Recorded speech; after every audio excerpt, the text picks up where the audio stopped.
Gather around, boys and girls. I was wondering if we can read Charlotte's Web together. Now, Charlotte isn't the name of the girl we see with red hair. Charlotte is actually the spider. This is a book by E.B. White, pictures by Garth Williams. We have 22 chapters. Let's count them. 1, 2, 3, 4, 5, 6, 7, 8, 9, 10, 11, 12, 13, 14, 15, 16, 17, 18, 19, 20, 21, and 22.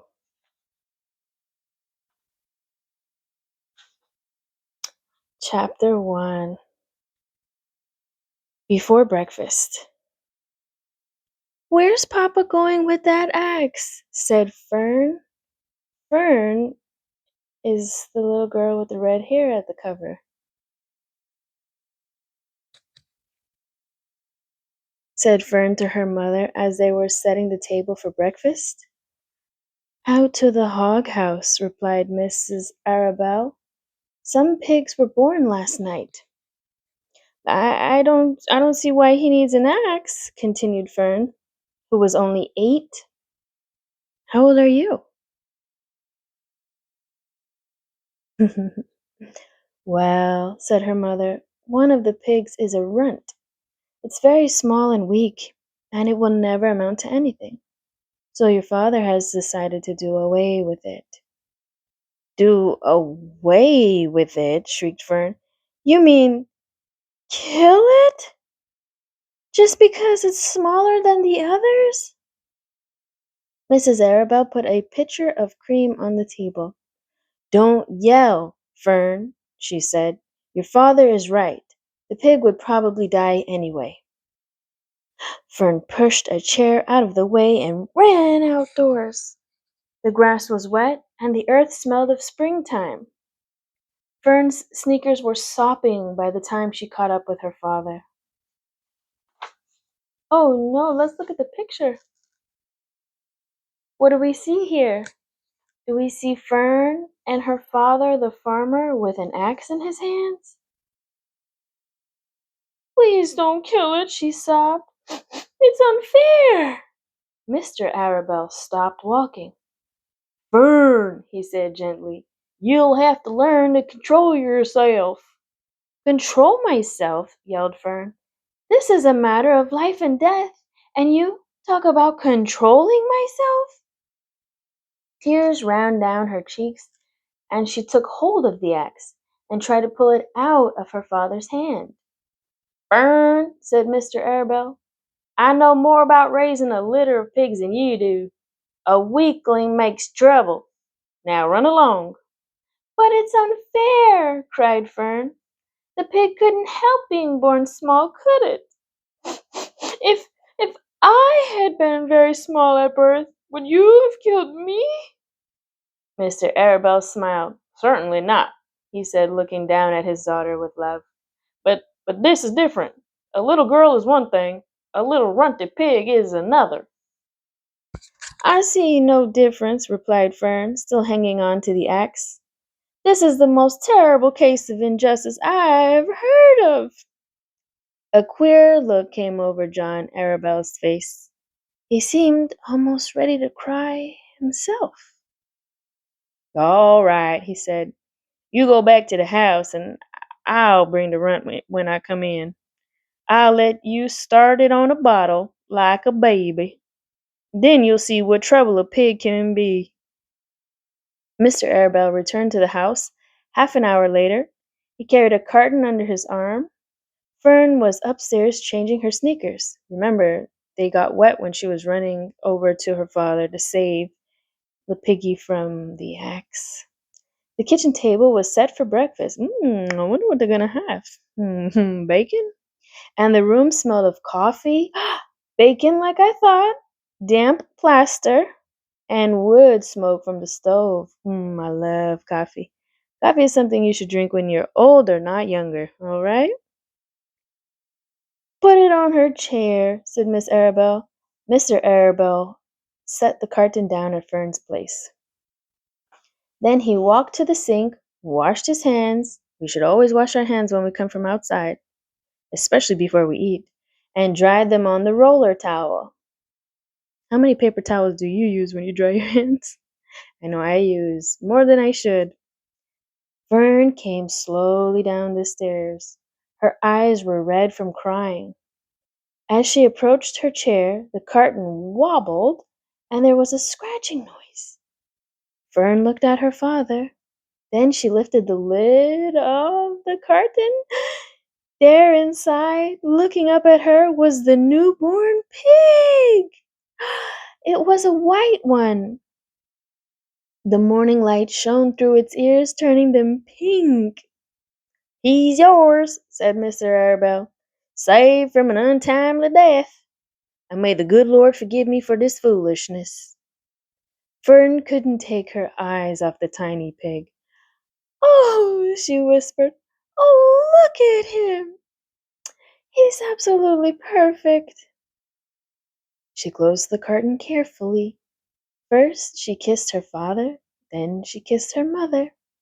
Then she opened the lid again, lifted the pig out, and held it against her cheek.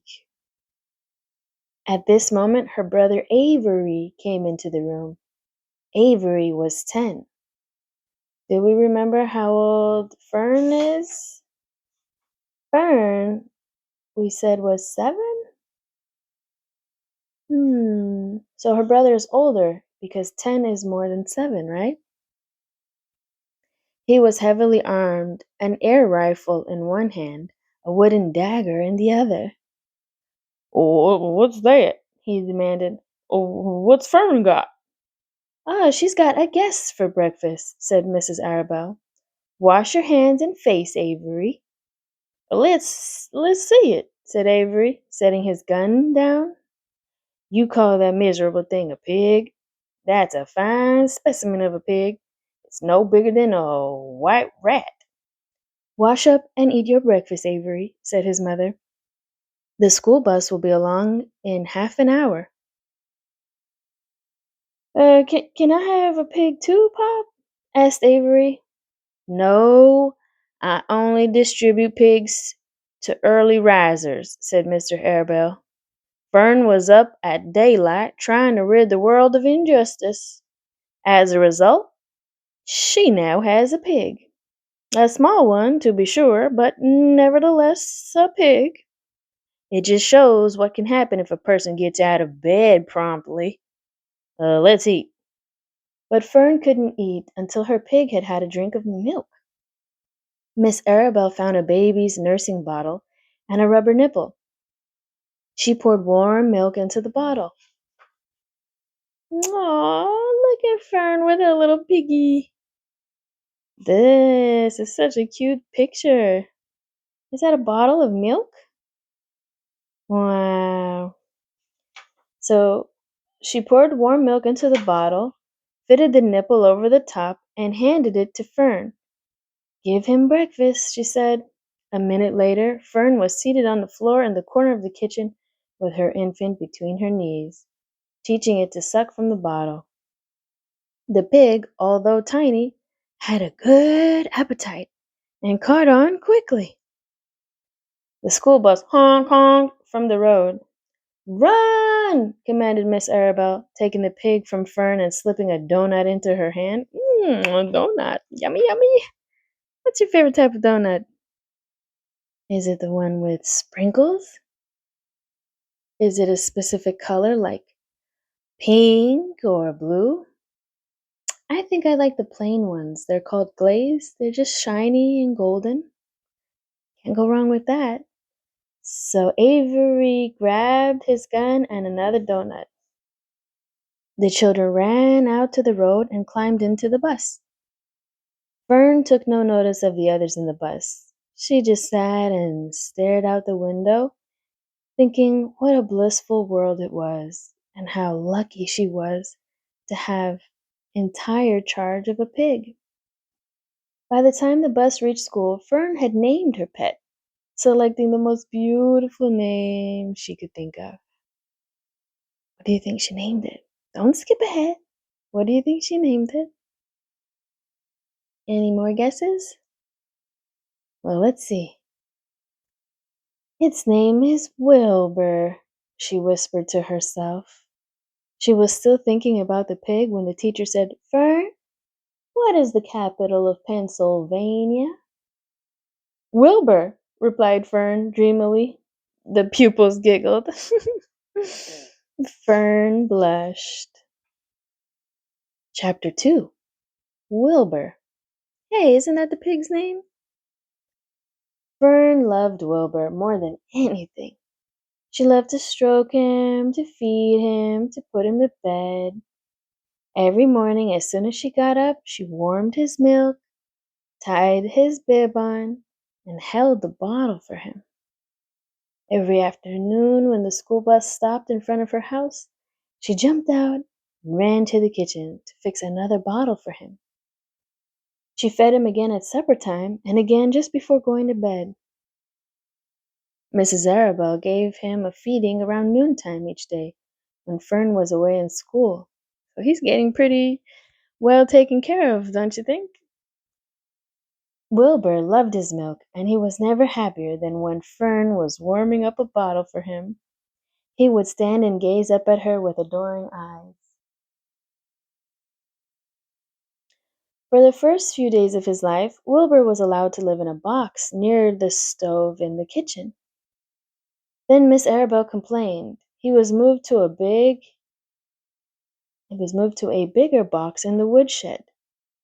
At 2 weeks of age, he was moved outdoors. It was apple blossom time, and the days were getting warmer.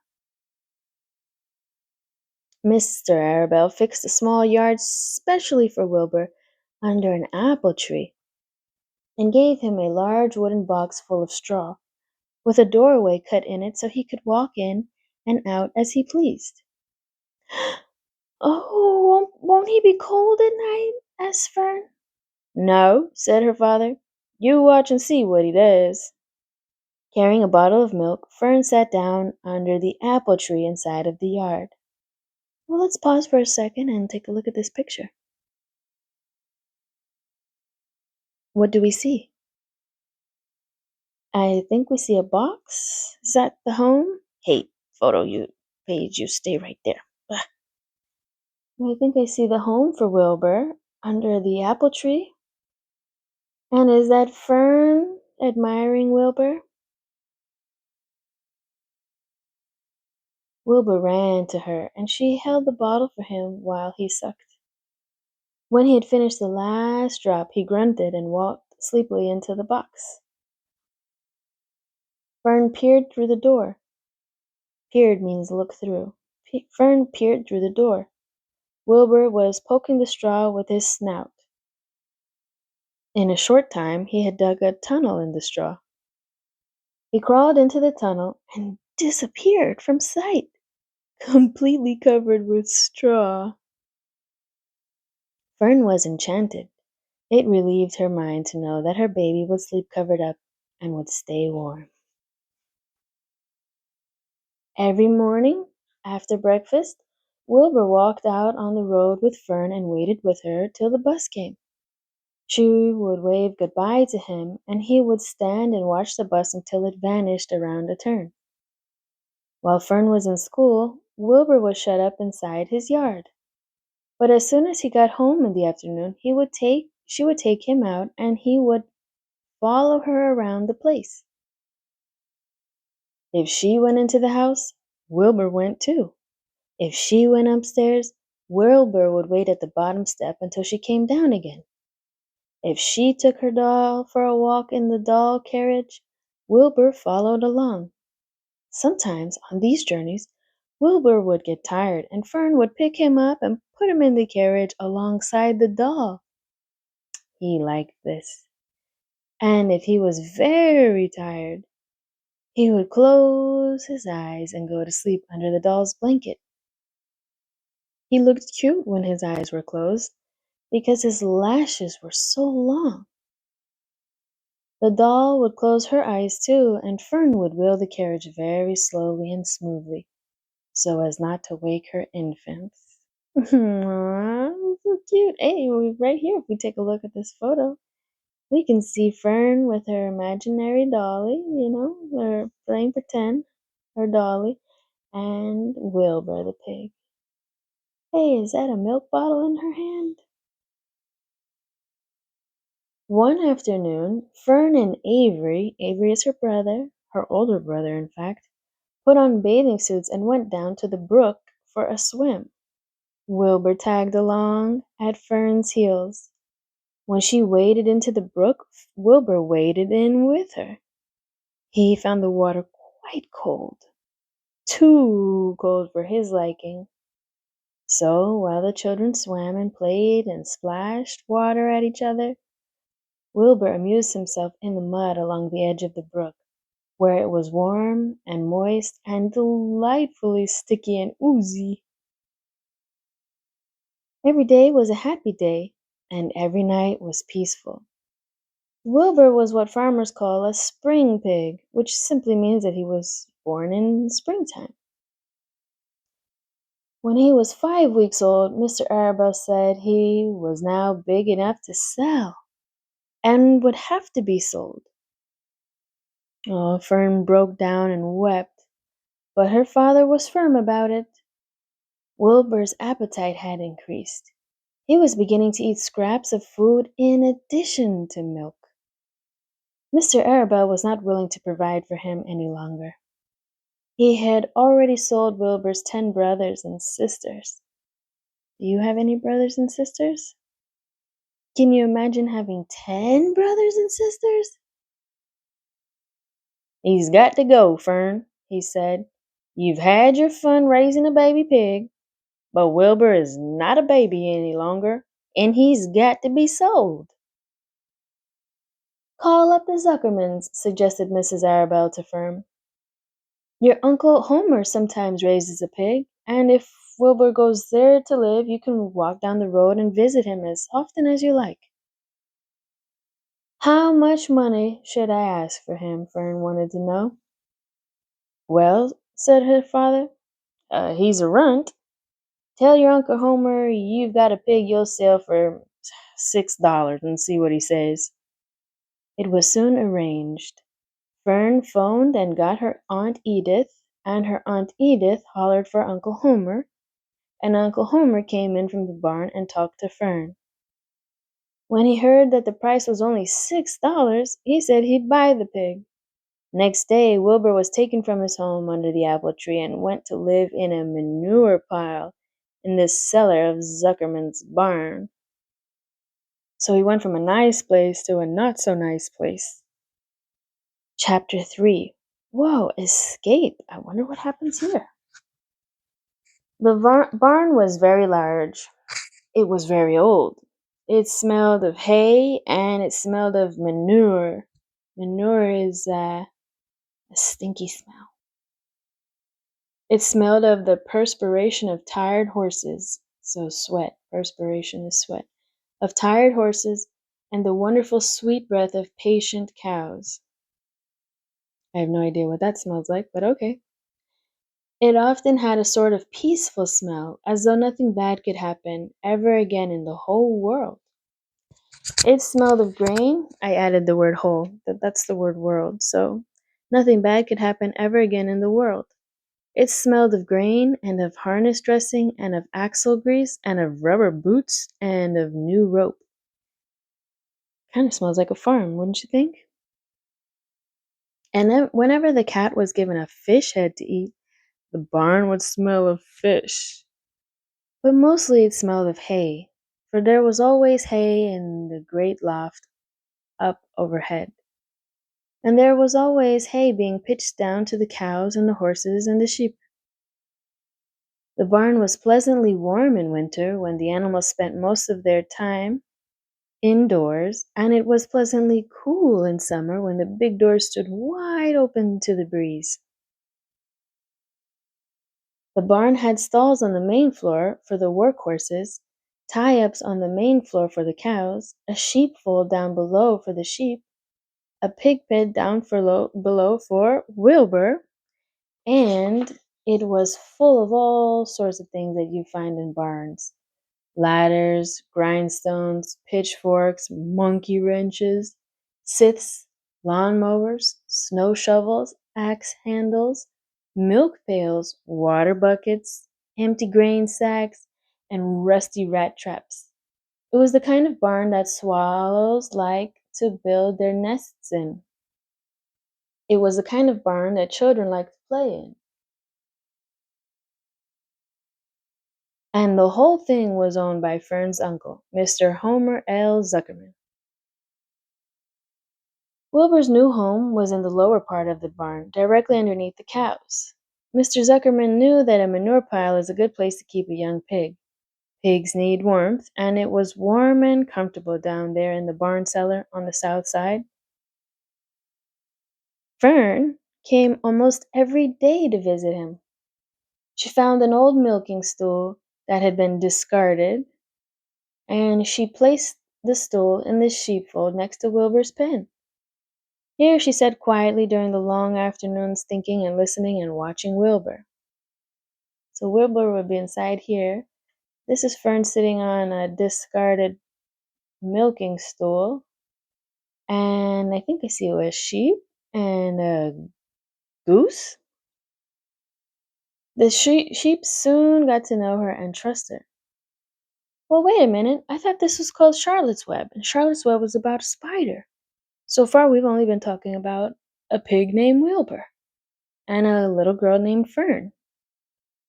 I guess we have to stay tuned to find out how Charlotte, the spider, gets involved in the story.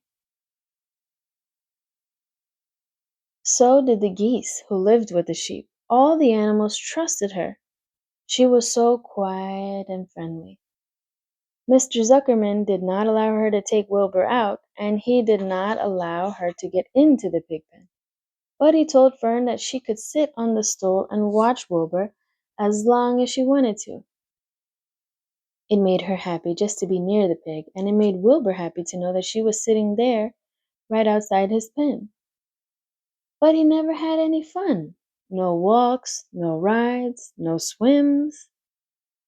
One afternoon in June, when Wilbur was almost 2 months old, he wandered out into his small yard outside the barn.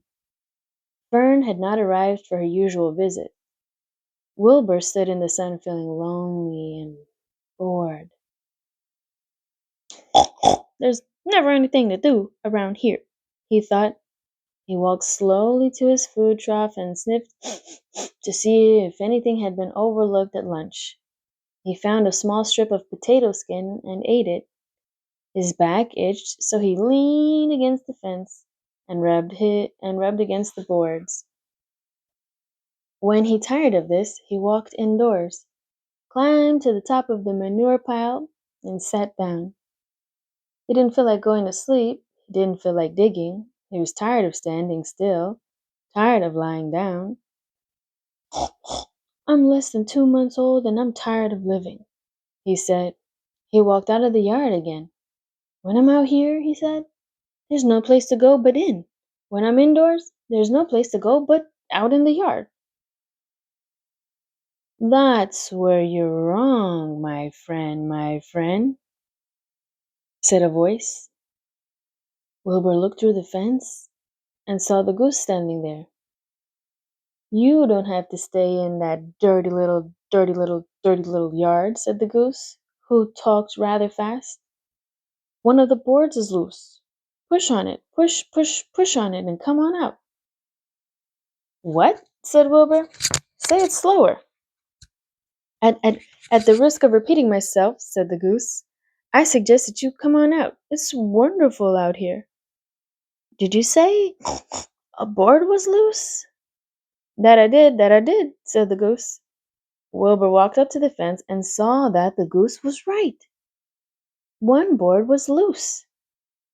He put his head down, shut his eyes, and pushed. The board gave way. In a minute, he had squeezed through the fence and was standing in the long grass outside his yard. The goose chuckled. How does it feel to be free? She asked. I like it, said Wilbur. That is, I guess I like it. Actually, Wilbur felt queer to be outside his fence, with nothing between him and the big world. Where do you think I'd better go? Anywhere you like, said the goose. Go down through the orchard, root up the sod, go down through the garden, dig up the radishes, root up everything, eat grass, look for corn, look for oats, run all over, skip and dance and jump and prance, go down through the orchard and stroll in the woods. The world is a wonderful place when you're young. I'd say the world is a wonderful place when you're older too. That's just my opinion. I can see that, replied Wilbur. He gave a jump in the air, twirled, ran a few steps, stopped, looked all around, sniffed the smells of afternoon, and then set off walking down through the orchard. Pausing in the shade of an apple tree, he put his strong snout into the ground and began pushing, digging, and rooting. He felt very happy. He had plowed up quite a piece of ground before anyone noticed him. Mrs. Zuckerman was the first to see him. She saw him from the kitchen window and she immediately shouted for the men. Homer! She cried, pigs out! Lurvy, pigs out!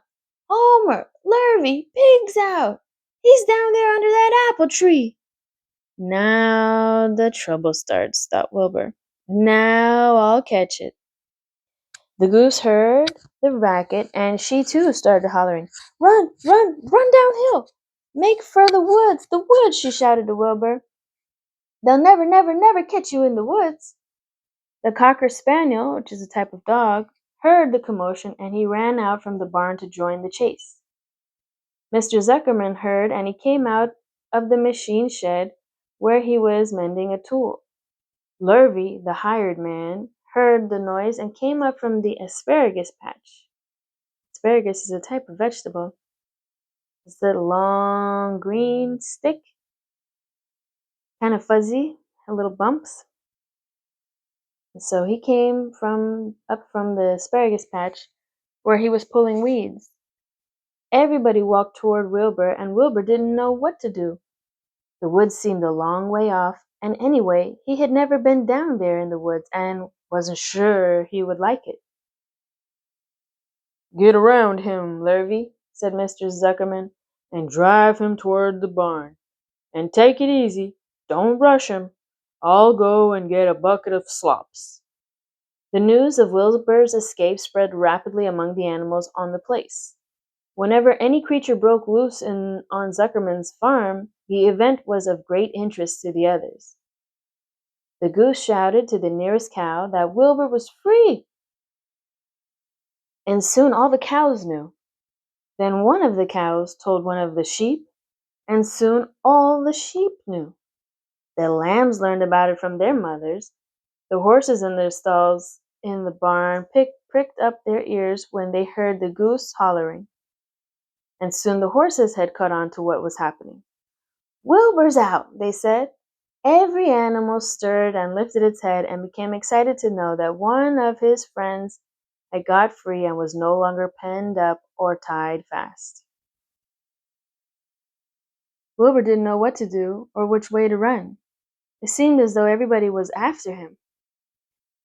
If this is what it's like to be free, he thought, I believe I'd rather be penned up in my own yard. The cocker spaniel was sneaking up on him from one side. Lurvy, the hired man, was sneaking up on him from the other side.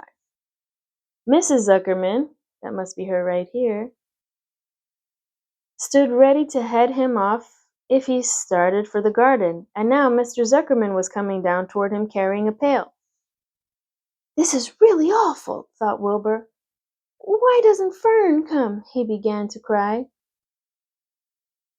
The goose took command and began to give orders. Don't just stand there, Wilbur. Dodge about, cried the goose. Skip around, run, toward me, slip in and out, in and out, in and out. Make for the woods, twist and turn. The cocker spaniel sprang for Wilbur's hind leg. Wilbur jumped and ran. Lurvy reached out and grabbed. Mrs. Zuckerman screamed at Lurvy. Lurvy's a funny name if the more you say it, right? The goose cheered for Wilbur.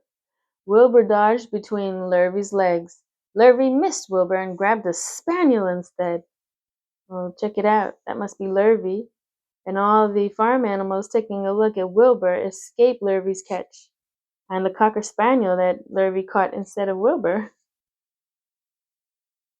Nicely done, cried the goose. Try it again. Run downhill, suggested the cows.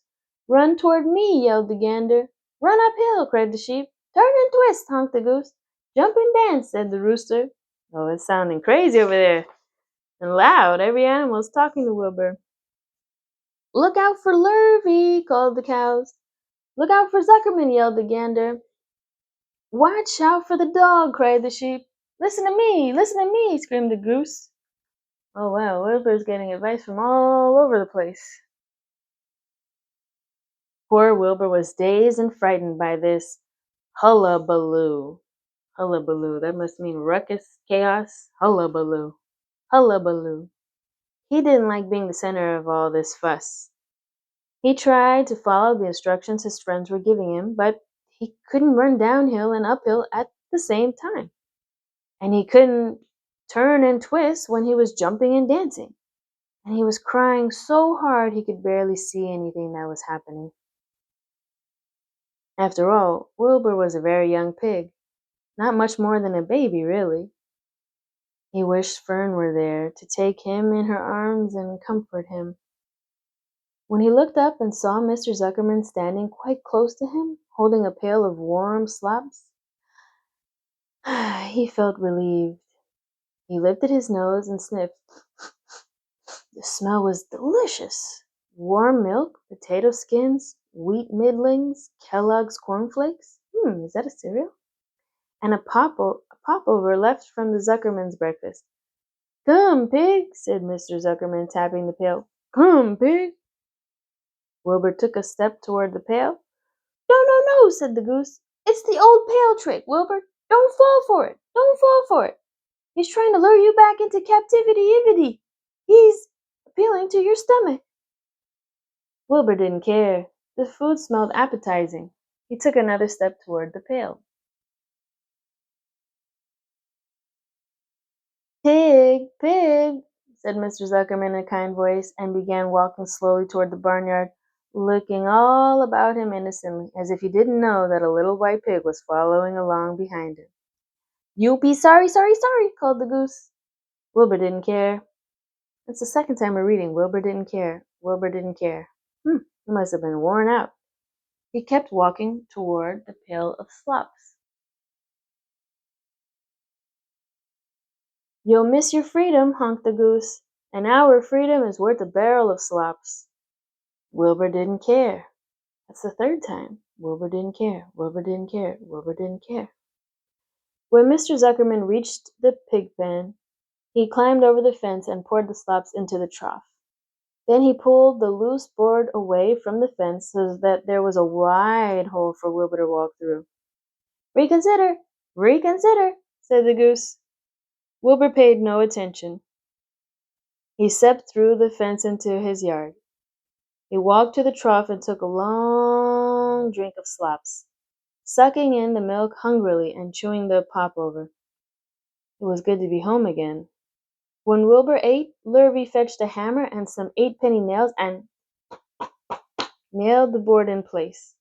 Then he and Mr. Zuckerman leaned lazily on the fence, and Mr. Zuckerman scratched Wilbur's back with a stick. He's quite a pig, said Lurvy. Yes, he'll make a good pig, said Mr. Zuckerman. Wilbur heard the words of praise. He felt the warm milk inside his stomach. He felt the pleasant rubbing of the stick along his itchy back. He felt peaceful and happy and sleepy. This had been a tiring afternoon. It was still only about 4 o'clock, but Wilbur was ready for bed. At 4 o'clock in the afternoon? He must have been really tired.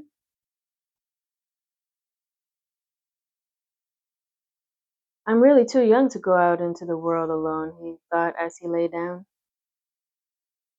Chapter 4. Loneliness. The next day was rainy and dark. Rain fell on the roof of the barn and dripped steadily from the eaves. Rain fell in the barnyard and ran in the crooked courses down into the lane where thistles and pigweed grew. I have no idea what a pigweed is, do you? Rain spattered against Mrs. Zuckerman's kitchen windows and came gushing out of the downspouts.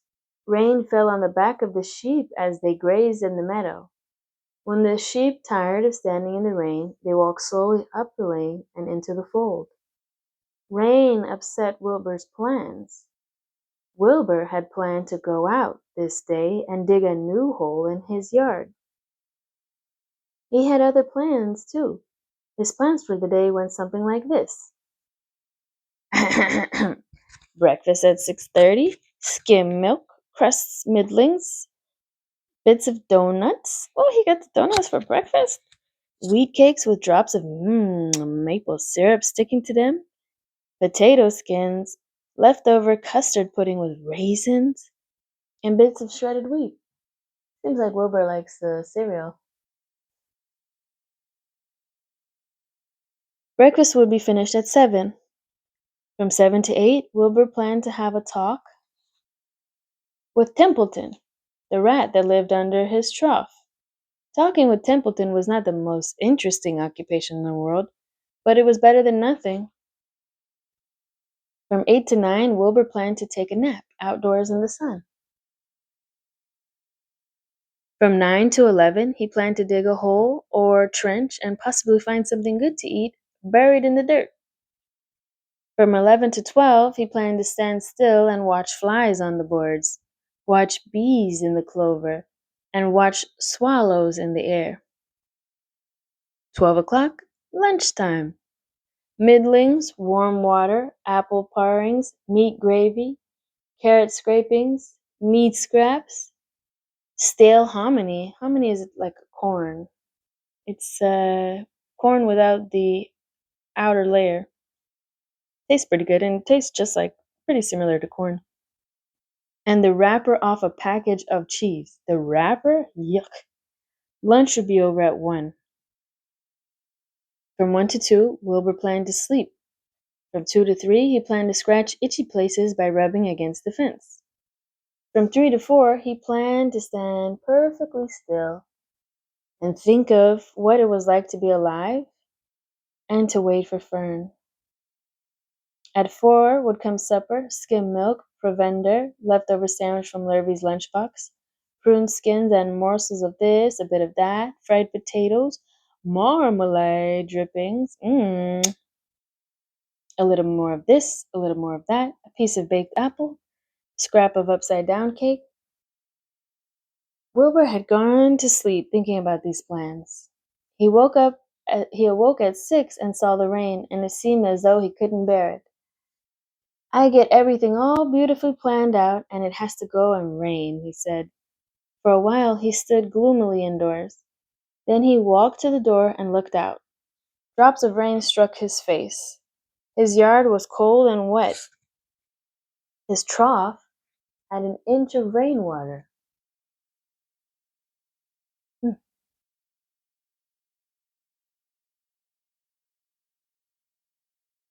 inch of rainwater in it. Templeton was nowhere to be seen. Templeton was the rat that lived under his trough, remember?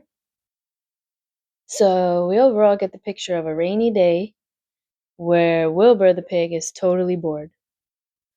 Are you out there, Templeton? Called Wilbur. There was no answer. Suddenly, Wilbur felt lonely and friendless. One day, just like another, he groaned. I'm very young. I have no real friend here in the barn. It's going to rain all morning and all afternoon, and Fern won't come in. Such bad weather. Oh, honestly. And Wilbur was crying again for the second time in 2 days. At 6:30, Wilbur heard the banging of a pail. Lurvy was standing outside in the rain, stirring up breakfast. Come on, pig, said Lurvy. Wilbur did not budge. Lurvy dumped the slops, scraped the pail, and walked away. He noticed that something was wrong with the pig. Wilbur didn't want food. He wanted love. He wanted a friend, someone who would play with him. He mentioned this to the goose, who was sitting quietly in a corner of the sheepfold. Will you come over and play with me? He asked. Sorry, Sonny. Sorry, said the goose. I'm sitting on my eggs. 8 of them. Got to keep them toasty warm. I have to stay right here. I'm no flibberty-ibberty-gibbet. I do not play when there are eggs to hatch. I'm expecting goslings. This is an old book, by the way, so the story is old and they use old language that we don't readily use today. So flibberty-ibberty-gibbet, I don't know what that means, but it sounds like somebody who doesn't take their job seriously. And the goose seems like she takes her job seriously.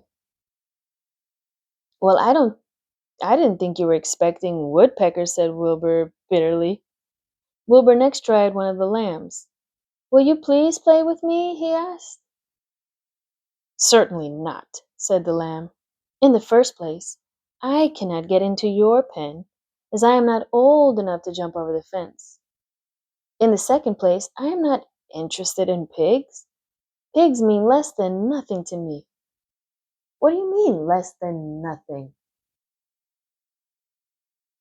It wasn't very nice to say, lamb, replied Wilbur. I don't think there is any such thing as less than nothing. Nothing is absolutely the limit of nothingness. It's the lowest you can go. It's the end of the line. How can something be less than nothing? If there was something that was less than nothing, then nothing would not be nothing. It'd be something, even though it's just a very little bit of something. But if nothing is nothing, then nothing has nothing that is less than it is. Oh, be quiet, said the lamb. Go play by yourself. I don't play with pigs. Sadly, Wilbur lay down and listened to the rain. This must be that mean lamb that was talking to Wilbur, said, I don't play with pigs. Soon he saw the rat climbing down a slanting board that he used as a stairway. Will you play with me, Templeton? Asked Wilbur. Play? Said Templeton, twirling his whiskers. Play? I hardly know the meaning of the word. Well, said Wilbur, it means to have fun, to frolic, to run and skip and make merry. I never do those things if I can avoid them, replied the rat sourly. I prefer to spend my time eating, gnawing, spying, and hiding. I am a glutton, but not a merrymaker. Right now, I am on my way to your trough to eat your breakfast since you haven't gotten sense enough to eat it yourself. And Templeton, the rat, crept stealthily along the wall and disappeared into a private tunnel that he had dug between the door and the trough in Wilbur's yard. Templeton was a crafty rat, and he had things pretty much his own way. The tunnel was an example of his skill and cunning. The tunnel enabled him to get from the barn to his hiding place under the pig trough without out into the open. He had tunnels and runways all over Mr. Zuckerman's farm and could get from one place to another without being seen. Usually he slept during the daytime and was abroad only after dark. Wilbur watched him disappear into his tunnel. In a moment he saw the rat's sharp nose poke out from underneath the wooden trough.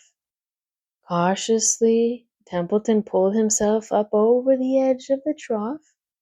This was almost more than Wilbur could stand. On this dreary, rainy day to see his breakfast being eaten by somebody else. He knew Templeton was getting soaked out there in the pouring rain, but even that didn't comfort him. Friendless, dejected, and hungry, he threw himself down in the manure and sobbed. Poor Wilbur, when you think about it. He seems to be the only pig on the entire farm. Let's continue reading. Late that afternoon, Lurvy went to Mr. Zuckerman. I think there's something wrong with that pig of yours. He hadn't touched his food. Give him 2 spoonfuls of sulfur and a little molasses. Molasses is kind of like syrup, maple syrup. A lot thicker though. Sugary tasting. Wilbur couldn't believe what was happening to him when Lurvy caught him and forced the medicine down his throat. This was certainly the worst day of his life. He didn't know whether he could endure the awful loneliness anymore. Darkness settled over everything. Soon there were only shadows and the noises of the sheep chewing their cuds, and occasionally the rattle of a cow chain up overhead. You can imagine. You can imagine Wilbur's surprise when out of the darkness came a small voice he had never heard before. It sounded rather thin, but pleasant. Now, before I begin, let me choose which voice I'm going to make this character. I know who the next character is because I love this story. How should I have her? Let me think of a good voice. I'm gonna make her. I know what I'm gonna do. Do you want a friend, Wilbur? It said. I'll be a friend to you. I've watched you all day, and I like you. But I can't see you, said Wilbur, jumping to his feet.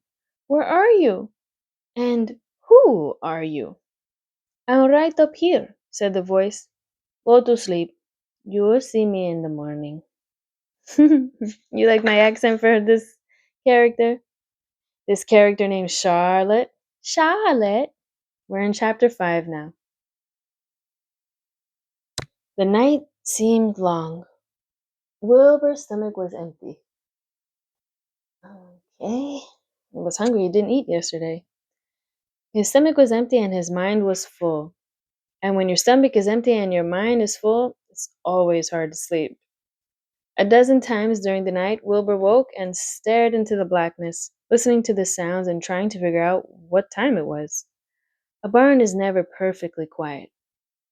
Even at midnight, there is usually something stirring. So the first time he woke, he heard Templeton gnawing a hole in the grain bin. Templeton is the rat, remember? Templeton's teeth scraped loudly against the wood, kind of like that sound, and made quite a racket. That crazy rat, thought Wilbur. Why does he have to stay up all night, grinding his clashers and destroying people's property? Why can't he go to sleep like any decent animal? The second time Wilbur woke, he heard the goose turning on her nest and chuckling to herself. What time is it? Whispered Wilbur to the goose. Probably about 11:30, said the goose. Why aren't you asleep, Wilbur? Too many things on my mind, said Wilbur. Well, said the goose, that's not my trouble. I have nothing at all on my mind, but I've got too many things under my behind. Have you ever tried to sleep while sitting on 8 eggs? No, replied Wilbur. I suppose it is uncomfortable. How long does it take a goose egg to hatch? Approximately 30 days, all told, answered the goose. But I cheat a little. On warm afternoons, I just pull a little straw over the eggs and go out for a walk. So she would have to sit under the eggs 30 days.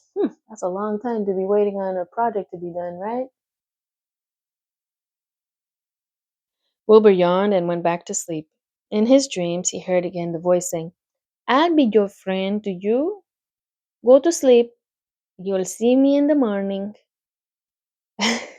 This accent is so funny to me. About half an hour before dawn, Wilbur woke and listened.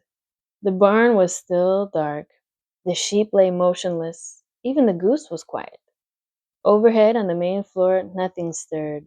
The cows were resting, the horses dozed. Oh my, everybody's having a good night's sleep. Templeton had quit work and gone off somewhere on an errand.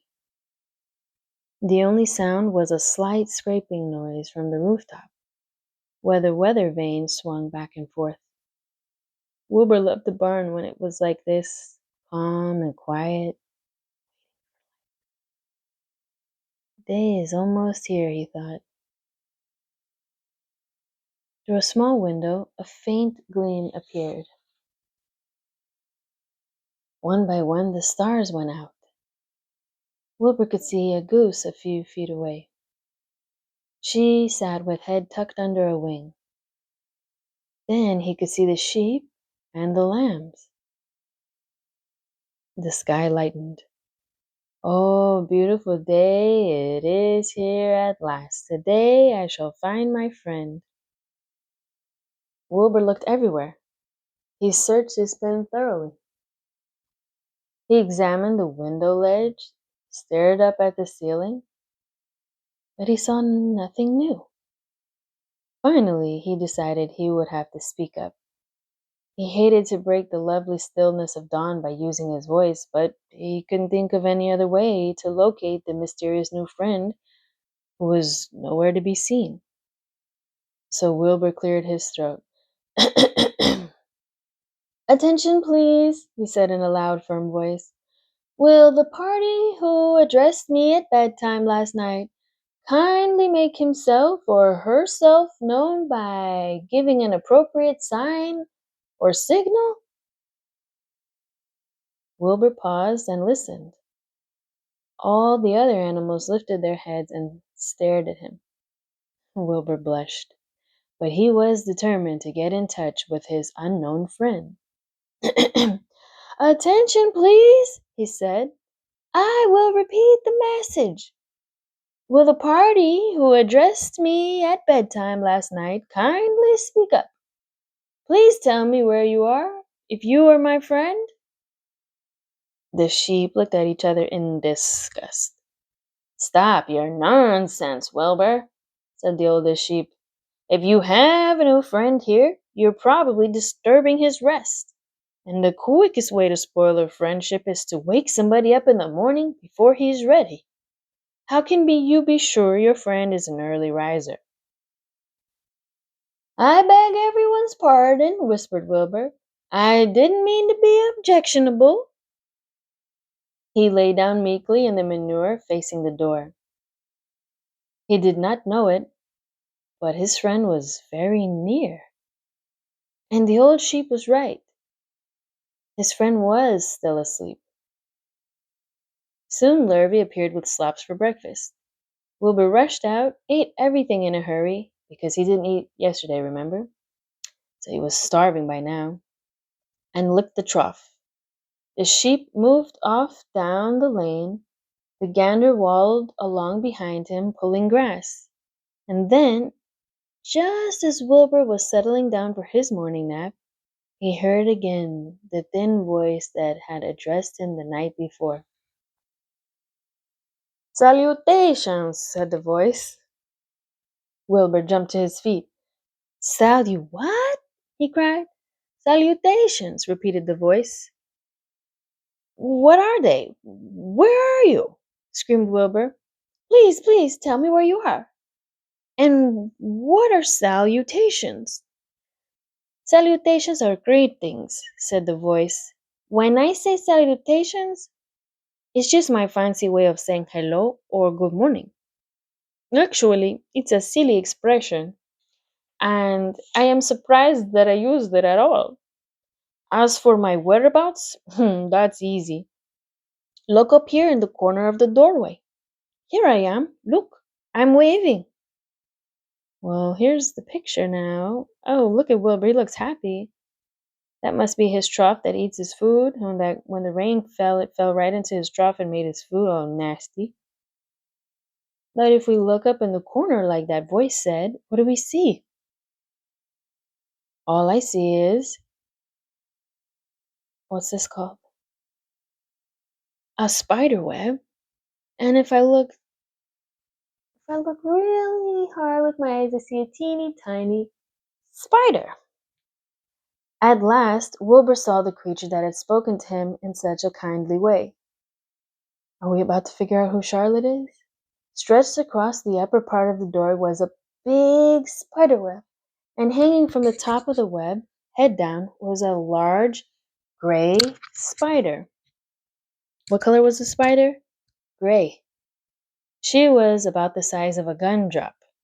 She had 8 legs, and she was waving one of them at Wilbur in a friendly greeting. See me now? She asked. Oh, yes, indeed, said Wilbur. Yes, indeed. How are you? Good morning. Salutations. Very pleased to meet you. What is your name, please? May I have your name? My name, said the spider, is Charlotte. Charlotte what? Asked Wilbur eagerly. Charlotte E. Cavatica. But just call me Charlotte. Oh, I think you're beautiful, said Wilbur. Well, I am pretty, replied Charlotte. This story is fun. There's no denying that. Almost all spiders are rather nice looking. I'm not as flashy as some, but I'll do. I wish I could see you, Wilbur, as clearly as you can see me. Why can't you? Asked the pig. I'm right here. Yes, but I'm nearsighted, replied Charlotte. I've always been dreadfully nearsighted. It's good in some ways, not so good in others. Watch me wrap up this fly. A fly that had been crawling along Wilbur's trough had flown up and blundered into the lower part of Charlotte's web, and was tangled in the sticky threads. The fly was beating its wings furiously, trying to break loose and free itself. First, Charlotte said, I dive at him. She plunged headfirst toward the fly. As she dropped, a tiny silken thread unwound from her rear end. That would be her rear end. Next, I wrap him up. She grabbed the fly, threw a few jets of silk around it like this, and rolled it over and over, wrapping it so that it couldn't move. Wilbur watched in horror. He could hardly believe what he was seeing. And although he detested flies, which means really not like, although he really did not like flies, he was sorry for this one. There, said Charlotte. Now I knock him out so he'll be more comfortable. She bit the fly. He can't feel a thing now, she remarked. He'll make a perfect breakfast for me. You mean you eat flies? Gasped Wilbur. Certainly. Flies, bugs, grasshoppers, choice beetles, moths, butterflies, tasty cockroaches, gnats, midges, daddy longlegs, centipedes, mosquitoes. I love mosquitoes. That tastes so good. Crickets, anything that is careless enough to get caught in my web. I have to live, don't I? Oh, why, yes, of course, said Wilbur. Do they taste good? Mmm, delicious, of course. I don't really eat them. I drink them. Drink their blood. I love blood, said Charlotte, and her pleasant, thin voice grew even thinner and more pleasant. I don't know if I've achieved that in this accent that I've chosen, but we'll just work with it. Don't say that, groaned Wilbur. Please don't say things like that. Whoa, why not? It's true. And I have to say what is true. I'm not entirely happy about my diet of flies and bugs, but it's the way I'm made. A spider has to pick up a living somehow or other, and I happen to be a trapper. And I just naturally build a web and trap flies and other insects. My mother was a trapper before me. Her mother was a trapper before her. All of our family have been trappers. Way back for thousands and thousands of years, we spiders have been laying for flies and bugs. It's a miserable inheritance, said Wilbur gloomily. He was sad because his new friend was so bloodthirsty. Yes, it is, agreed Charlotte, but I can't help it. I don't know how the first spider in the early days of the world happened to think of this fancy idea of spinning a web, but she did, and it was clever of her, too. And since then, all of us spiders have had to work the same trick. It's not a bad pitch, on the whole. It's cruel, Wilbur replied Wilbur, who did not intend to be argued out of his position. Well, you can't talk, said Charlotte. You have your meals brought to you in a pail. Nobody feeds me. I have to go get my own living. I live by my wits. I have to be sharp and clever, lest I go hungry. I have to think things out, catch what I can, take what comes. And it just so happens, my friend, that what comes is flies and insects and bugs. And furthermore, said Charlotte, shaking one of her legs, do you realize that if I didn't catch bugs and eat them, bugs would increase and multiply and get so numerous that they destroy the earth, wipe out everything? Really? Said Wilbur. I wouldn't want that to happen. Perhaps your web is a good thing after all. The goose had been listening to this conversation and chuckling to herself. There are a lot of things Wilbur doesn't know about life, she thought. He's really a very innocent little pig. He doesn't even know what's going to happen to him around Christmas time. He has no idea that Mr. Zuckerman and Lurvy are plotting to kill him. And the goose raised herself a bit and poked her eggs a little further under her so that they would receive the full heat from her warm body and soft feathers. Charlotte stood quietly over the fly, preparing to eat it. Wilbur lay down and closed his eyes. He was tired from his wakeful night and from the excitement of meeting someone for the first time. A breeze brought him the smell of clover. Clover is a type of plant. Have you ever heard of a four-leaf clover? The sweet-smelling world beyond his fence.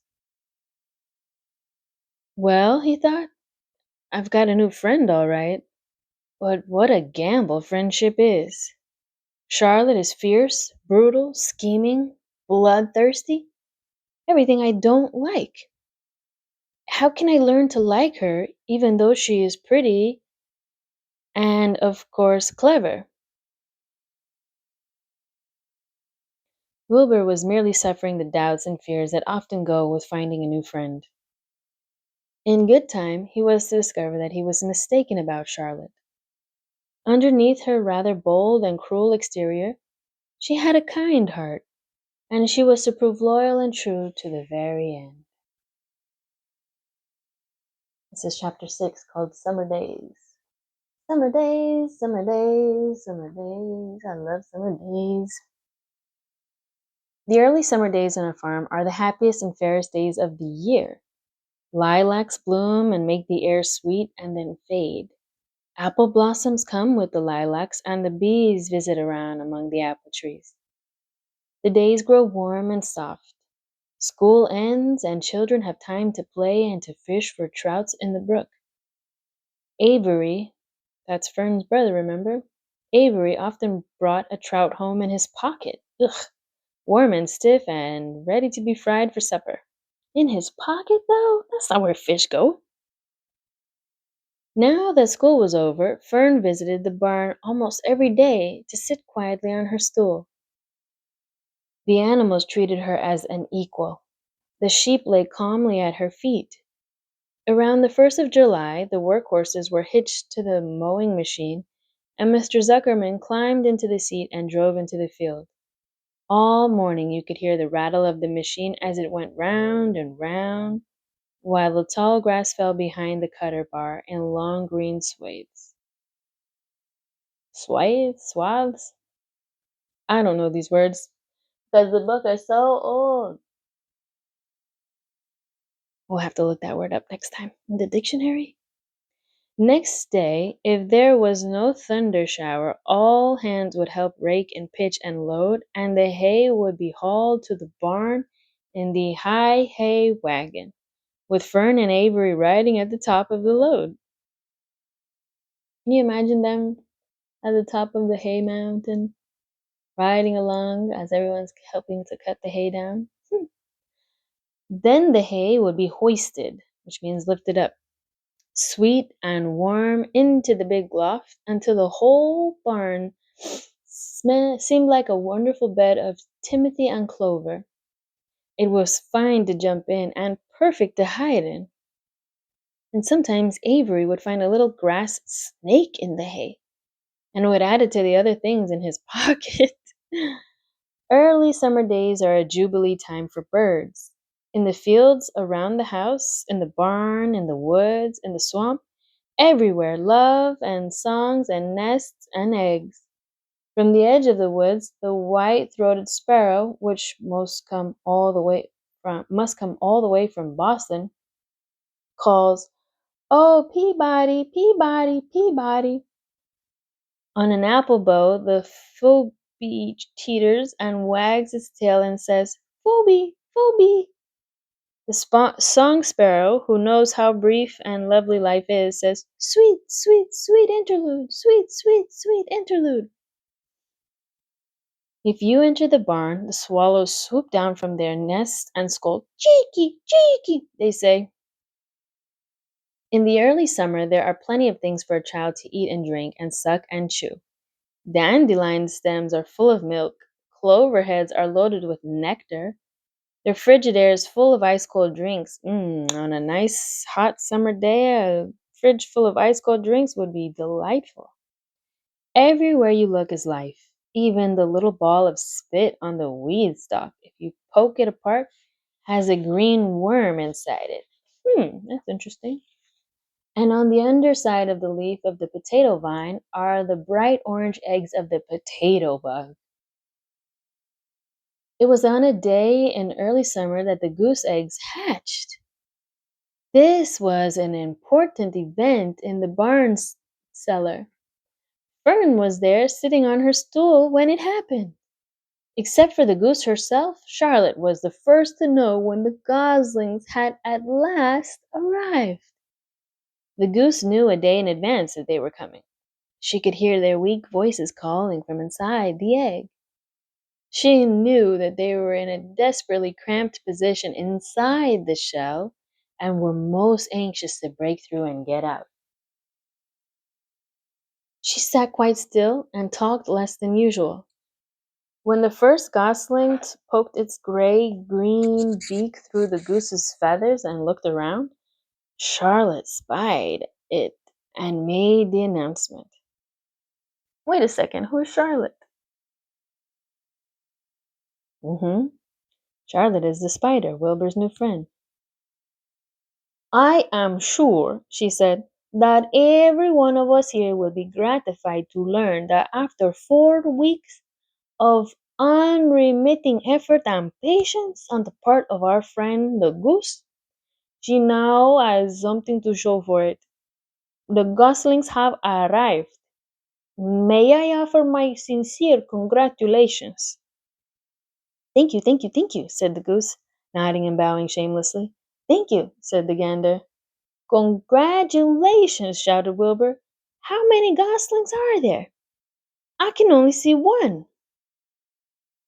"There are 7," said the goose. "Fine," said Charlotte. "7 is a lucky number." "Luck had nothing to do with this," said the goose. "It was good management and hard work." At this point, Templeton showed his nose from his hiding place under Wilbur's trough. He glanced at Fern, then crept cautiously toward the goose, keeping close to the wall. Everyone watched him, for he was not well liked, not trusted. "Look," he began in his sharp voice. "You say you have 7 goslings. There were 8 eggs. What happened to the other egg? Why didn't it hatch?" "It's a dud, I guess," said the goose. "What are you going to do with it?" continued Templeton, his little round, beady eyes fixed on the goose. "You can have it," replied the goose. "Roll it away and add it to the nasty collection of yours." Templeton had a habit of picking up unusual objects around the farm and storing them in his home. He saved everything. "Certainly, certainly, said the gander. "You may have the egg. But I'll tell you one thing, Templeton. If I ever catch you poking your ugly nose around our goslings, I'll give you the worst pounding a rat ever took."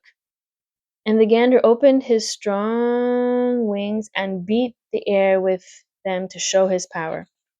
He was strong and brave, but the truth is, both the goose and the gander were worried about Templeton, and with good reason. The rat had no morals, no conscience, no scruples, no consideration, no decency, no milk of rodent kindness, no compunctions, no higher feeling, no friendliness, no anything. He would kill a gosling if he could get away with it. The goose knew that. Everybody knew it. Hmm. It seems like nobody likes a rat for a reason. He's kind of a sneaky killer. Huh. I don't know if I like Templeton myself. Actually, if you can see from the photo, they are all looking at Templeton like they don't like him. With her broad bill, the goose pushed the unhatched egg out of the nest, and the entire company watched in disgust while the rat rolled it away. Even Wilbur, who could eat almost anything, was appalled. Imagine wanting a junky, old rotten egg, he muttered. Ah, a rat is a rat, said Charlotte. She laughed a tinkling little laugh.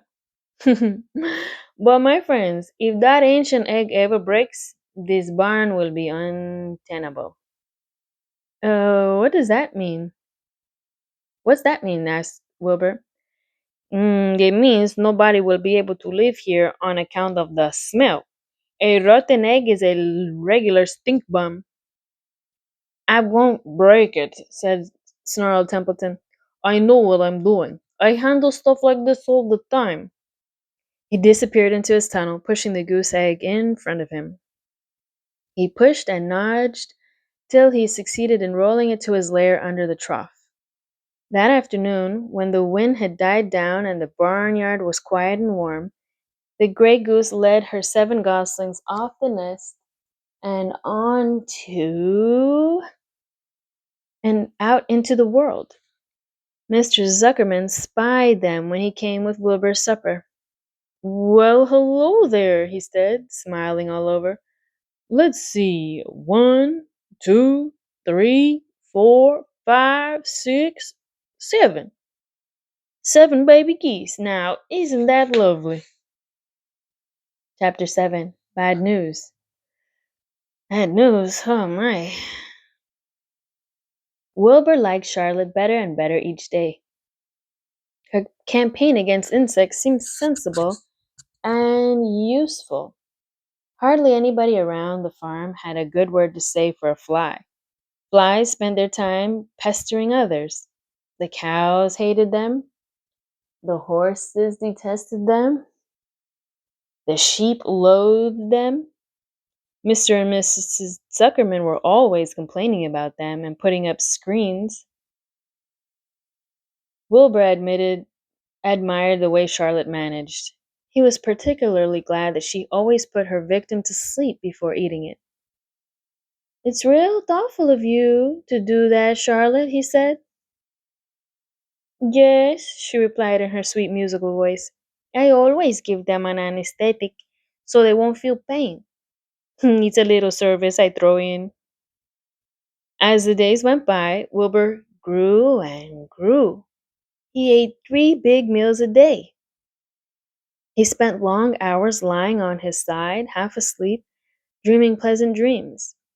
He enjoyed good health and he gained a lot of weight. One afternoon, when Fern was sitting on her stool, the oldest sheep walked into the barn and stopped to pay a call on Wilbur. Hello, she said. Seems to me you're putting on weight. Yes, I guess I am, replied Wilbur. At my age, it's a good idea to keep gaining. Just the same, I don't envy you, said the old sheep. You know why they're fattening you up, don't you? No, said Wilbur. Well, I don't like to spread bad news, said the sheep. But they're fattening you up because they're going to kill you, and that's why. They're going to what? Screamed Wilbur. Fern grew rigid on her stool. Kill you, turn you into smoked bacon and ham, continued the old sheep. Almost all young pigs get murdered by the farmer as soon as the real cold weather sets in. There's a regular conspiracy around here to kill you at Christmas time. Everybody's in on the plot. Lurvy, Zuckerman, even John Arabelle. Mr. Arabelle? Sobbed Wilbur. Fern's father? Certainly. When a pig is to be butchered, everybody helps. I'm an old sheep and I see the same thing. Same old business, year after year. Arabelle arrives with his .22, shoots the. Stop! Screamed Wilbur.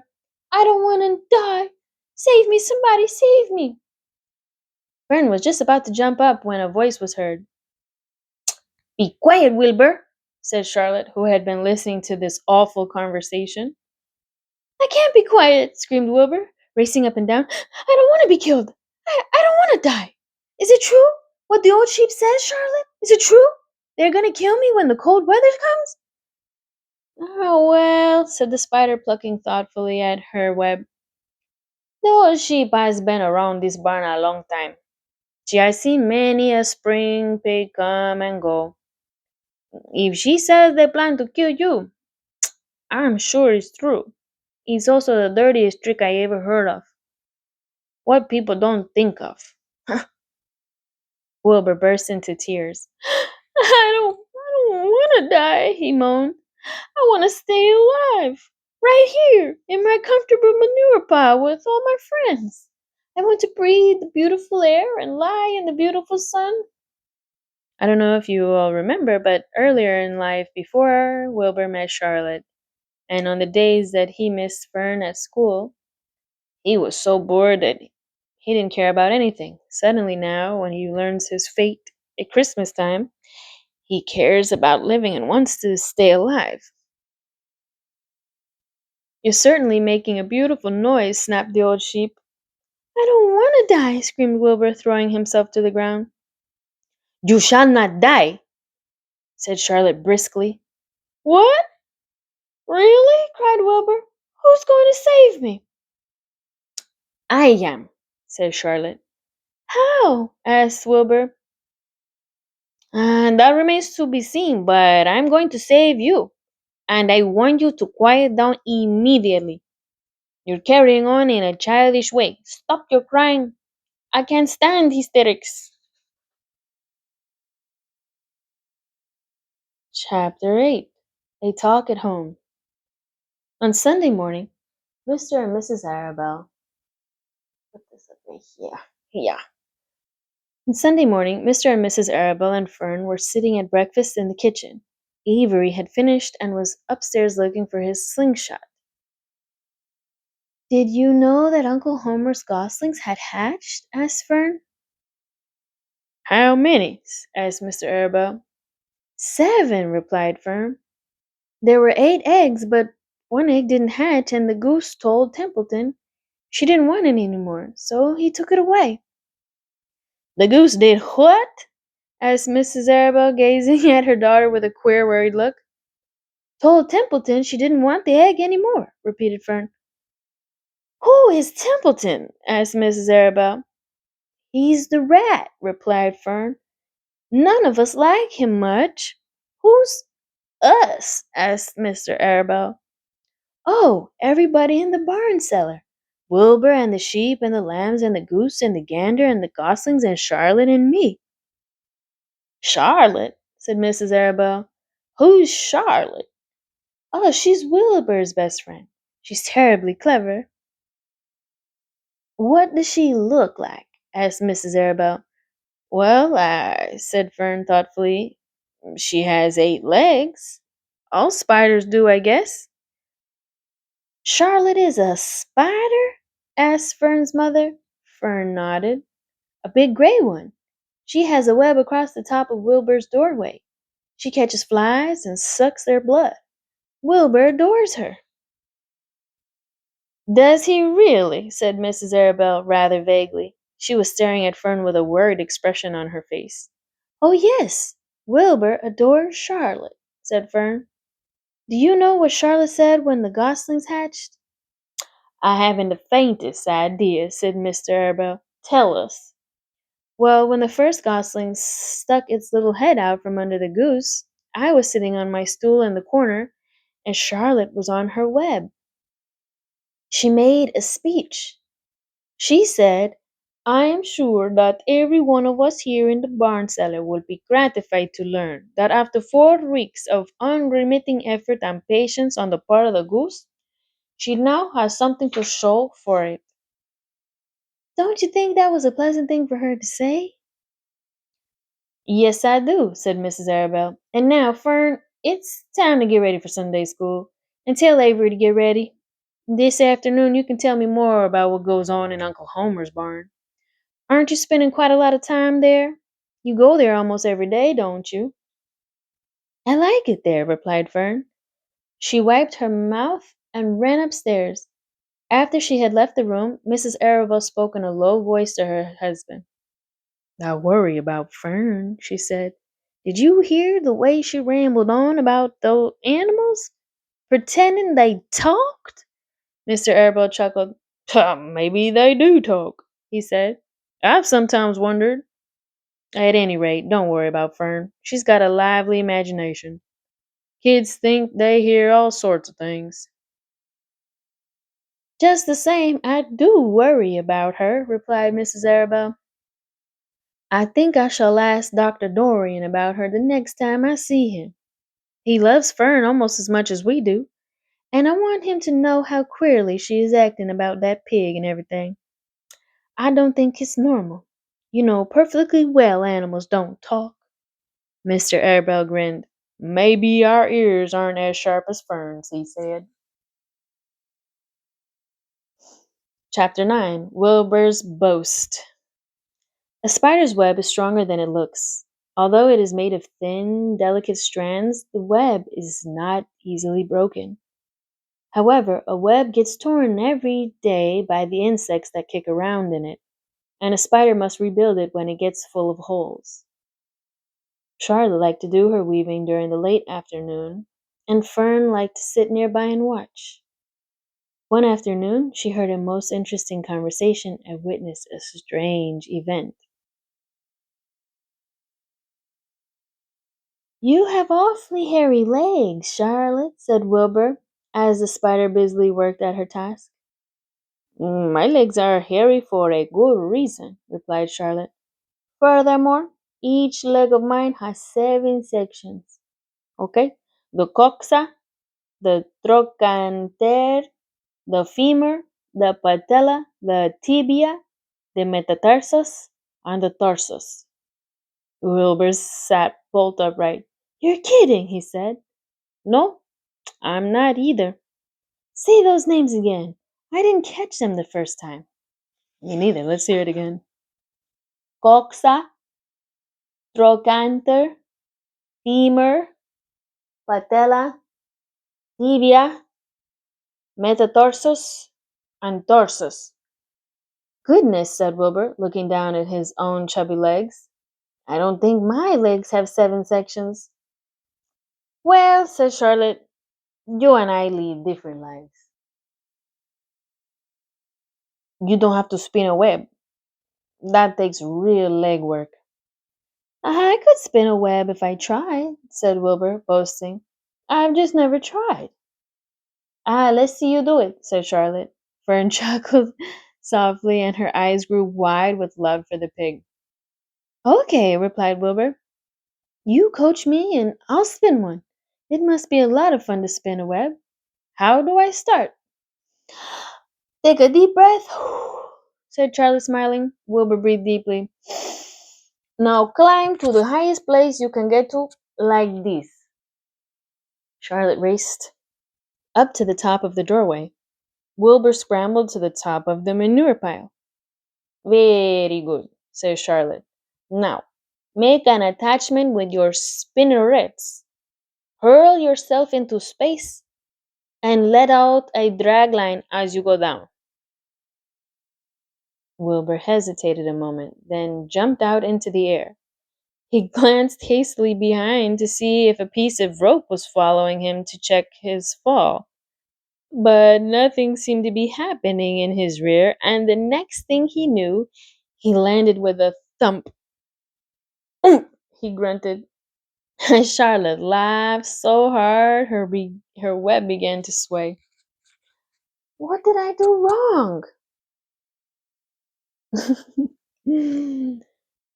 Asked the pig when he recovered from his bump. Nothing, said Charlotte. It was a nice try. I think I'll try again, said Wilbur cheerfully. I believe what I need is a little piece of string to hold me. The pig walked out to his yard. You there, Templeton? He called. The rat poked his head out from under the trough. Got a little piece of string I could borrow? Asked Wilbur. I need it to spin a web. Yes, indeed, replied Templeton, who saved string. No trouble at all. Anything to oblige. He crept down into his hole, pushed the goose egg out of the way, and returned with an old piece of dirty white string. Wilbur examined it. That's just the thing, he said. Tie one end to my tail, will you, Templeton? Wilbur crouched low with his thin, curly tail toward the rat.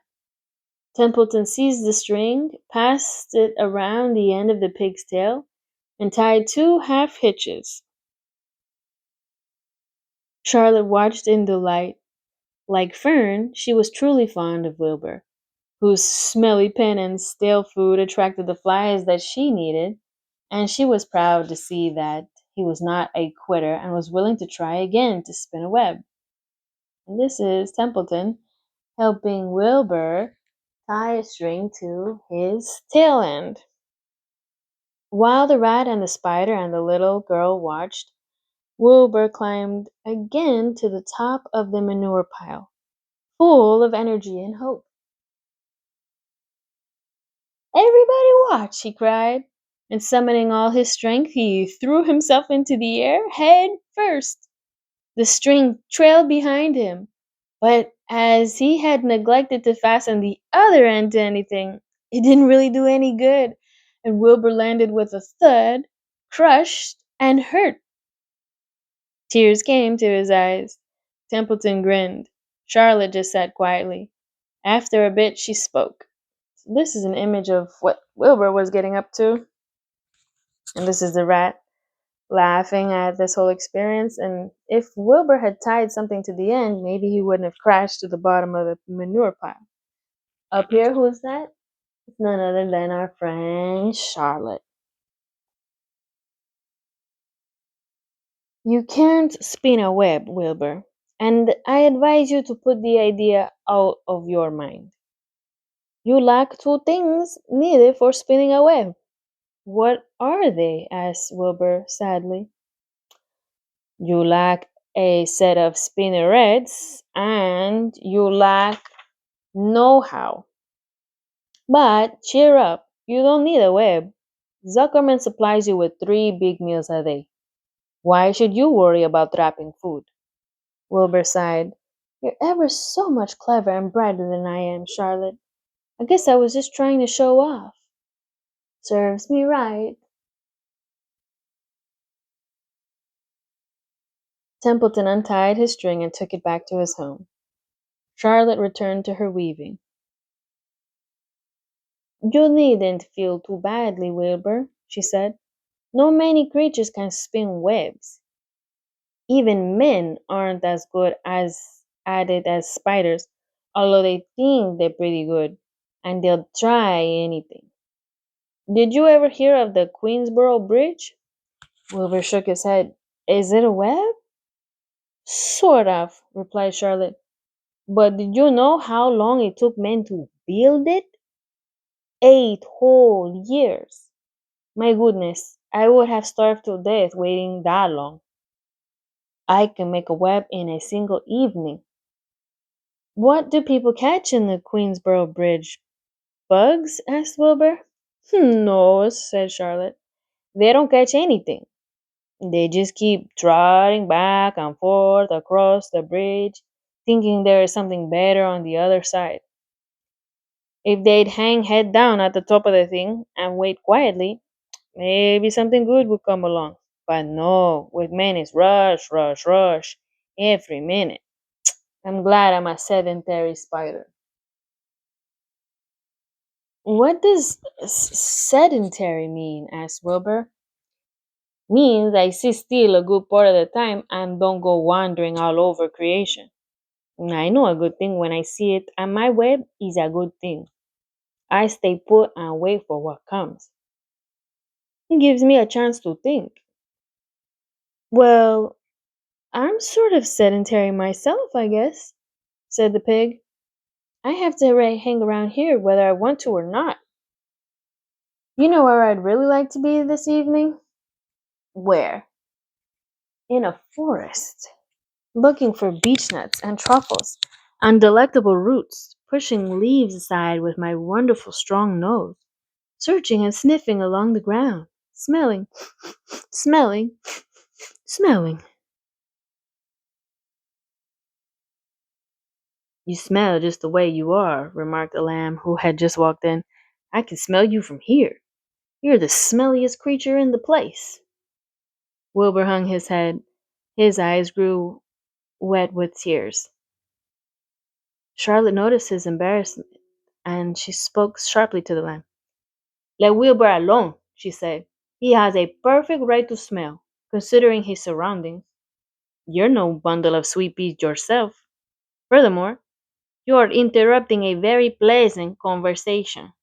What were we talking about, Wilbur, when we were so rudely interrupted?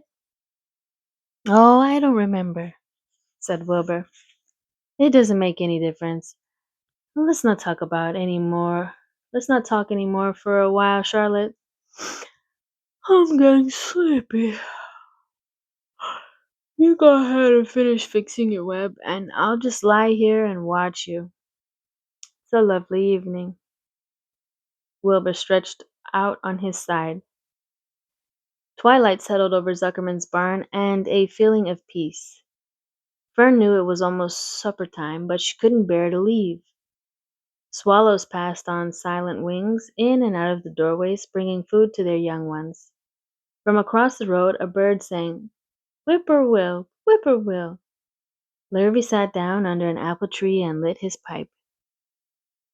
The animal sniffed the familiar smell of strong tobacco.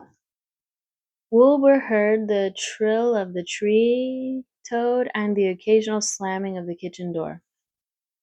All the sounds made him feel comfortable and happy, for he loved life and loved to be a part of the world on a summer evening. But as he lay there, he remembered what the old sheep had told him. The thought of death came to him, and he began to tremble with fear. Charlotte? He said softly. Yes, Wilbur? I don't want to die. Of course you don't, said Charlotte in a comforting voice. I just love it here in the barn, said Wilbur. I love everything about this place.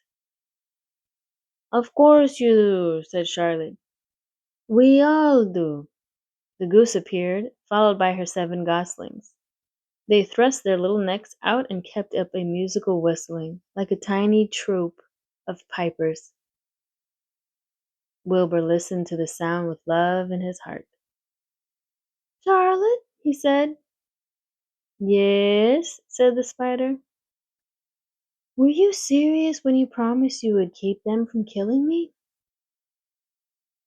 I was never more serious in my life. I'm not going to let you die, Wilbur.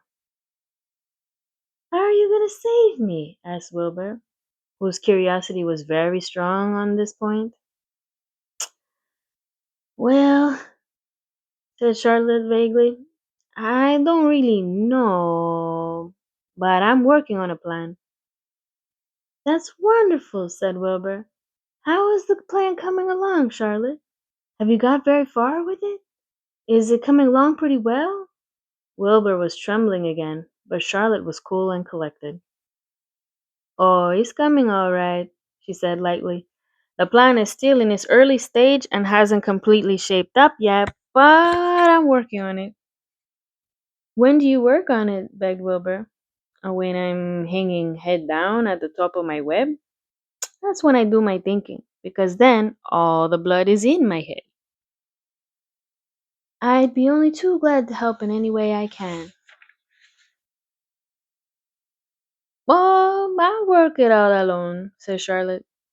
I can think better if I think alone. All right, said Wilbur. But don't fail to let me know if there's anything I can do to help, no matter how slight. Well, replied Charlotte, you must try to build yourself up. I want you to get plenty of sleep and stop worrying. Never hurry and never worry. Chew your food thoroughly and eat every bit of it, except you must leave just enough for Templeton. Gain weight and stay well.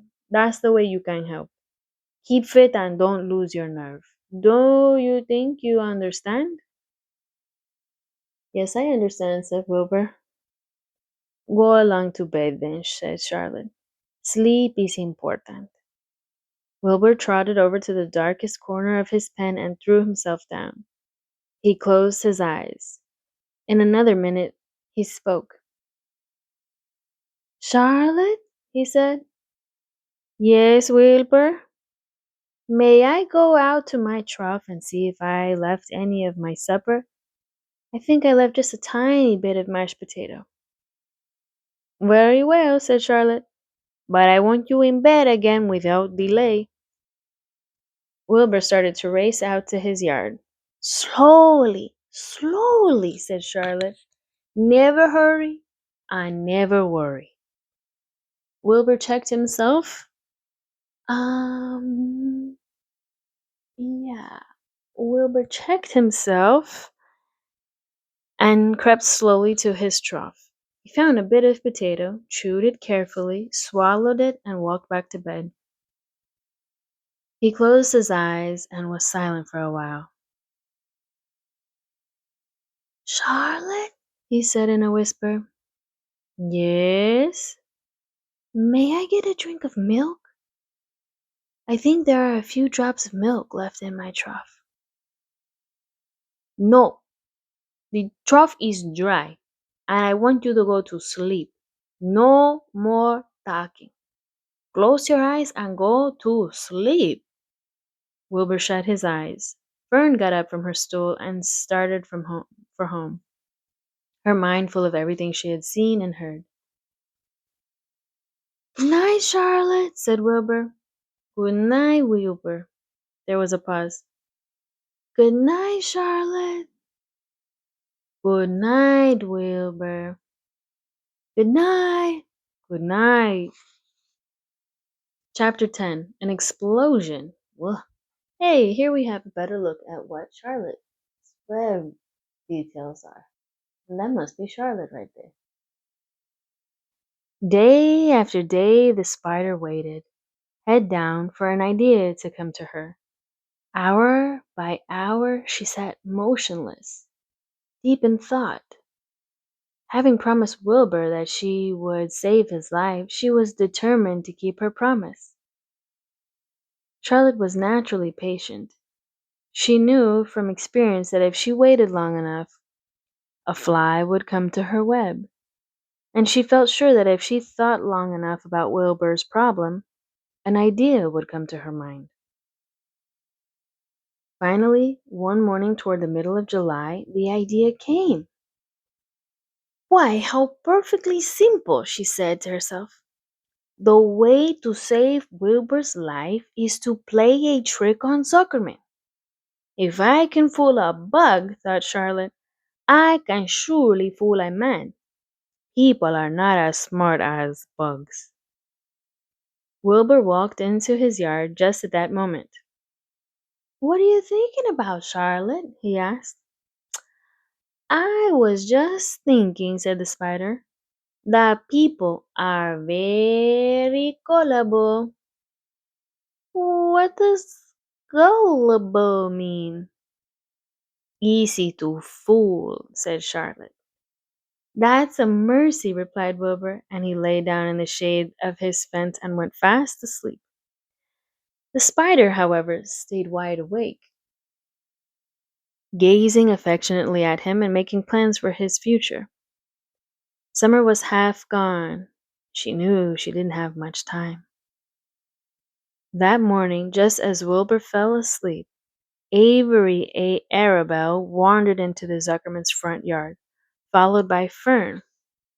Avery carried a live frog in his hand. Fern had a crown of daisies in her hair. The children ran for the kitchen. Just in time for a piece of blueberry pie, said Mrs. Zuckerman. Look at my frog, said Avery, placing the frog on the drain board and holding out his hand for pie. Take that thing out of here, said Mrs. Zuckerman. He's hot, said Fern. He's almost dead, that frog.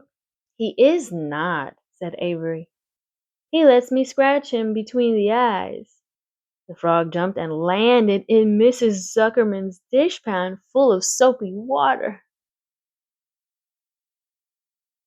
You're getting your pie on you, said Fern.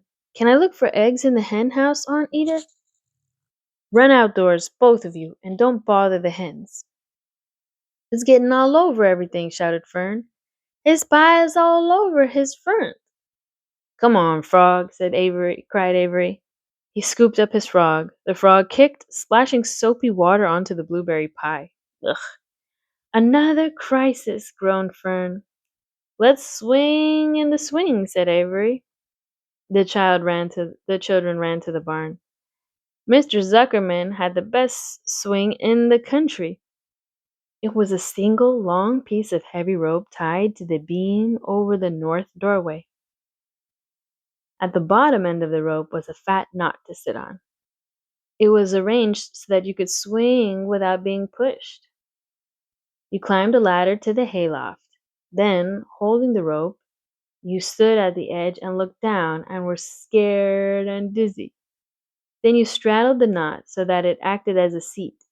Then you got up all your nerve, took a deep breath, and jumped. For a second, you seemed to be falling to the barn floor far below, but then, suddenly, the rope would begin to catch you, and you would sail through the barn door going a mile a minute, with the wind whistling in your eyes and ears and hair. Then you would zoom upward into the sky and look up at the clouds, and the rope would twist and you would twist and turn with the rope. Then you would drop down, down, down out of the sky and come sailing back into the barn, almost into the hayloft. Then sail out again, not quite so far this time. Then in again, not quite so high. Then out again, then in again, then out again, then in. And then you'd jump off and fall down and let somebody else try it. Mothers for miles around worried about Zuckerman's swing. They feared some child would fall off. But no child ever did. Children almost always hang on to things tighter than their parents think they will. Avery put the frog in his pocket and climbed to the hayloft. The last time I swung in this swing, I almost crashed into a barn swallow, he yelled. Take that frog out, ordered Fern.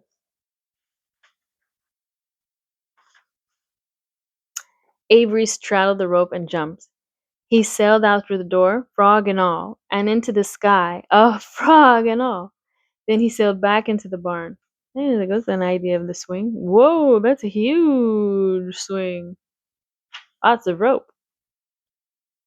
Your tongue is purple, screamed Fern. So is yours, cried Avery, sailing out again with the frog. I have hay inside my dress. It itches, called Fern.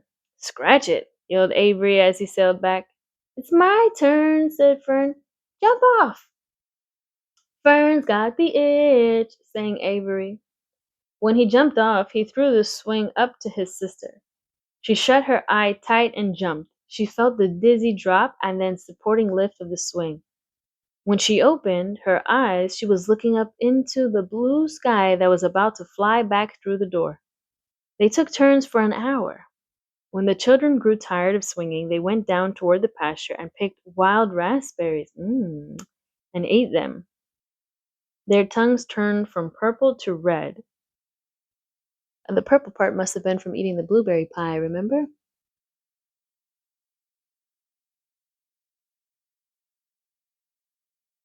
Fern bit into a raspberry that had a bad tasting bug inside it and got discouraged. Yuck. Avery found an empty candy box and put his frog in it. The frog seemed tired after his morning in the swing. The children walked slowly up toward the barn.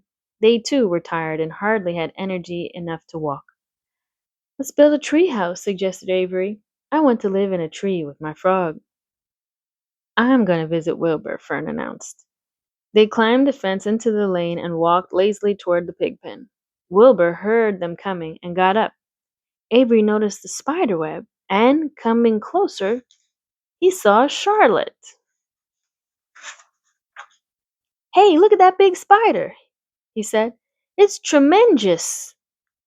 Leave it alone, commanded Fern. You've got a frog. Isn't that enough? That's a fine spider, and I'm going to capture it, said Avery. He took the cover off the candy box. Then he picked up a stick. I'm going to knock that old spider into this box, he said. Wilbur's heart almost stopped when he saw what was going on. This might be the end of Charlotte if the boy succeeded in catching her. You stop it, Avery, cried Fern. Avery put one leg over the fence of the pig pen. He was just about to raise his stick to hit Charlotte when he lost his balance. He swayed and toppled and landed on the edge of Wilbur's trough. Boom, right there. Good for him. Leave Charlotte alone. The trough tipped up and then came down with a slap. This goose egg was right underneath. There was a dull explosion as the egg broke, and then a horrible smell. Fern screamed. Avery jumped to his feet. The air was filled with terrible gases and smells from the rotten egg. Templeton, who had been resting in his home, scuttled away into the barn. Good night, screamed Avery. Good night! What a stink! Let's get out of here! Fern was crying. She held her nose and ran toward the house. Avery ran after her, holding his nose. Charlotte felt greatly relieved to see him go. It had been a narrow escape. Later on that morning, the animals came up from the pasture, the sheep, the lambs, the gander, the goose, and the 7 goslings. There were many complaints about the awful smell, and Wilbur had to tell the story over and over again of how the Arabelle boy had tried to capture Charlotte, and how the smell of the broken egg drove him away just in time.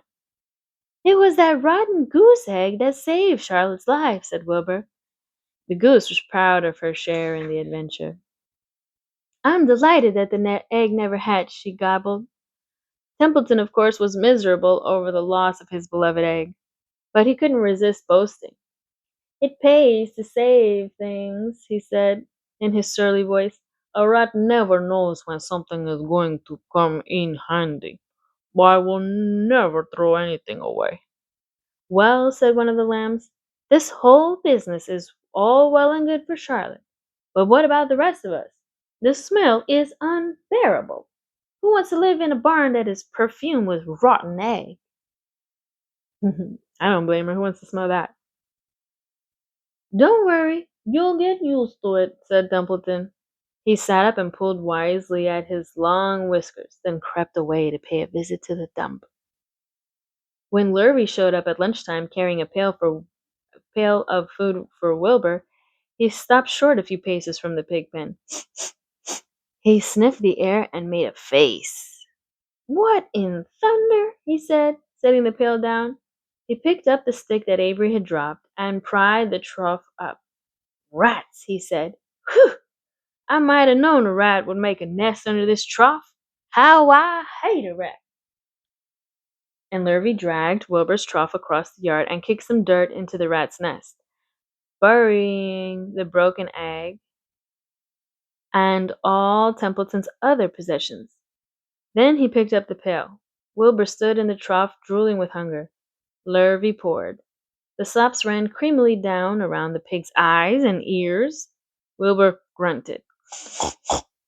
He gulped and sucked and gulped, making swishing and swooshing noises, anxious to get everything at once.